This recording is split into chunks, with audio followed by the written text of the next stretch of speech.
এই সাংস্কৃতিক প্ৰকল্প নিৰ্মাণৰ কাৰণে আমি এক পুঁজি আবণ্টন দিছিলোঁ আৰু পুঁজি আবণ্টন দিয়াৰ পিছত কাম সমাপ্তি হৈছিল আৰু কাম সমাপ্তি হোৱাৰ পিছত আজি তেখেতসকলে এই অনুষ্ঠানভাগৰ শুভ উদ্বোধন কৰিবৰ কাৰণে আমাক আমন্ত্ৰণ কৰিছিলে আৰু এই শুভ উদ্বোধনী অনুষ্ঠানত উপস্থিত হৈ মই সঁচাকৈ ধন্যবাদ দিছোঁ বয়োজ্যেষ্ঠ পিতৃতুল্য গুৰুসকল আই মাতৃসকল আৰু আমাৰ যুৱক যুৱতীসকল সকলোৱে আজিৰ এই মাইছা গাঁৱৰ নামঘৰৰ প্ৰাণ প্ৰতিষ্ঠা অনুষ্ঠানত সমবেত হৈছে সকলোৱে সহায় সহযোগ কৰিছে মই এটা কথাই আহ্বান কৰিছোঁ তিৱা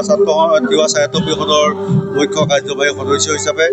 আমি আধ্যাত্মিক চেতনাবোধৰ জৰিয়তে উদ্বুদ্ধ হ'ব লাগিব আৰু আধ্যাত্মিক চেতনাবোধৰ জৰিয়তে সমাজখনক এক সংস্কাৰমুখী সমাজৰ দিশে আগবঢ়াই নিব লাগিব কিন্তু জাতি হিচাপে জীয়াই থাকিবলগীয়া হ'লে আমি নিজস্ব যি পৰম্পৰা কৃষ্টি সংস্কৃতি ভাষা এই সকলোবিলাক আমি ধৰি ৰাখিবৰ কাৰণে আমি প্ৰয়াস কৰিব লাগিব এই ধাৰণাটো নিশ্চয় ইতিমধ্যে তিৱা ছাত্ৰ সন্থাৰ বিষয়ববীয়াসকল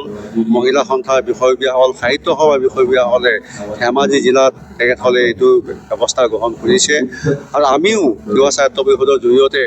তিৱা জনগোষ্ঠীৰ মাজত তিৱা ভাষাটোক জীৱিত কৰি ৰাখিবৰ কাৰণে আৰু তিৱা কৃষ্টি সংস্কৃতি পৰম্পৰাক ধৰি ৰাখিবৰ কাৰণে ইতিমধ্যে আমি বিভিন্ন কাৰ্যসূচী অৱলম্বন কৰিছোঁ গতিকে আজি মাইছা গাঁৱৰ যি এক প্ৰাণ প্ৰতিষ্ঠা অনুষ্ঠান নামঘৰৰ গতিকে নামঘৰৰ প্ৰাণ প্ৰতিষ্ঠা অনুষ্ঠানটোক আমি সাংস্কৃতিক প্ৰকল্পৰ নাম হিচাপে দি এই অনুষ্ঠানভাগ আমি ইয়াতে নিৰ্মাণ কৰিবৰ কাৰণে চেষ্টা কৰিছিলোঁ গতিকে নিৰ্মাণ কাৰ্য সম্পন্ন হোৱাৰ পিছত আজি আমাৰ মাননীয় প্ৰাক্তন মন্ত্ৰী ৰনোজ পেগু ডাঙৰীয়াও ইয়ালৈ অহা কথা আছিলে কিন্তু তেখেতে হয়তো সন্ধিয়া হ'লেও আহিব তেখেত উপস্থিত নহ'লেও আমি আহি এই অনুষ্ঠানভাগত উপস্থিত হৈ ৰাইজৰ যিখিনি সঁহাৰি পাইছোঁ তাৰ কাৰণে মই ৰাইজক ধন্যবাদ আৰু কৃতজ্ঞতা জ্ঞাপন কৰিছোঁ আৰু ধেমাজি জিলাৰ উন্নয়নৰ ক্ষেত্ৰত বিশেষকৈ আমি তিৱা সাহিত্য পৰিষদৰ জৰিয়তে ইতিমধ্যে ধেমাজি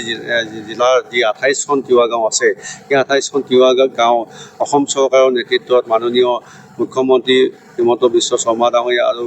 ৰনোজ পেগু ডাঙৰীয়া যি পূৰ্ণ পৃষ্ঠপোষকতাত সেই 28খন গাঁও সংলগ্ন কৰি এটা সমষ্টি নিৰ্ধাৰণ কৰিছে ইতিমধ্যে নটিফিকেশ্যন হৈছে গতিকে নিৰ্বাচন নিশ্চয় অনুষ্ঠিত হ'ব নিৰ্বাচন অনুষ্ঠিত হোৱাৰ পিছত ইয়াত যেতিয়া যিজন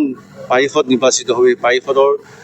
জৰিয়তে তিৱা ছাত্ৰ সন্থাৰ বিষয়ববীয়াসকলে আলাপ আলোচনা কৰি ইয়াত কৰণীয় যিবিলাক কাম আছে সেইখিনি কৰিবৰ কাৰণে আমাৰ ফালৰ পৰা চেষ্টা কোনো ধৰণৰ ক্ষতি নকৰোঁ আচলতে আমাৰ বৈদিক ৰীতি নীতিৰে আমাৰ মাইছা গাঁওখন আমাৰ চলি আহিছে আৰু আমাৰ প্ৰায় 270 ঘৰ মানুহে আমি একেটা নামঘৰতে আজি প্ৰায় 1915 চনৰ পৰাই আমি চলি আছোঁ আৰু আমি বৈদিক ৰীতি নীতিৰে আমাৰ আজি এই আপোনালোকে দেখিছে আমাৰ আজি এই প্ৰাণ প্ৰতিষ্ঠা আমাৰ যি নামঘৰ আমাৰ তিৱা সাহিত্য পৰিষদৰ পৰা আমাক অনুদান আগবঢ়াইছিল আমি সকলোৱে এই নামঘৰটি পাই আমি আনন্দিত আৰু আমি সমাজখন আমাৰ একত্ৰিত হ'বলৈ আমি নামঘৰত আমি সকলোৱে আমি ভৱিষ্যতেও যেন এনেকৈ আগবাঢ়ি যাব পাৰোঁ তাৰ আমি আশা কৰিছোঁ আৰু আমাৰ আজি কাৰ্যসূচী আমি দুদিনীয়াকৈ আচলতে অনুষ্ঠিত কৰিছিলোঁ আমাৰ খুব খৰতকীয়া হয় যদিও আমি অনুষ্ঠিত কৰিছিলোঁ আমি আজি আমাৰ দিনৰ ভাগত আমি আমাৰ মুকলি সভা আয়োজন কৰিছিলোঁ আমাৰ মুকলি সভাত আমাৰ নিৰ্দিষ্ট বক্তা হিচাপে আছে ডিব্ৰুগড়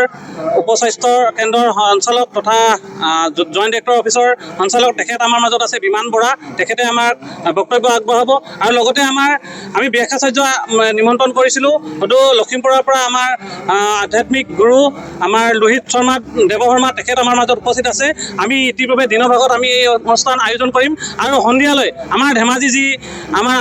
ধেমাজি যি আমাৰ নাগাৰা নামৰ আমাৰ যিটো টীম আমাৰ প্ৰবীণ দিহিঙীয়া যিটো টীম আমি তেখেতলোকক নিমন্ত্ৰণ কৰিছিলোঁ আমি তেখেতক আমি সন্ধিয়াৰ পৰা আমি অখণ্ড নাম কীৰ্তন আমাৰ ৰাইজে ল'ব আৰু এই অখণ্ড নাম কীৰ্তনৰ যোগেদি আমি আমাৰ এই কাৰ্যসূচী সমাপ্ত হ'ব।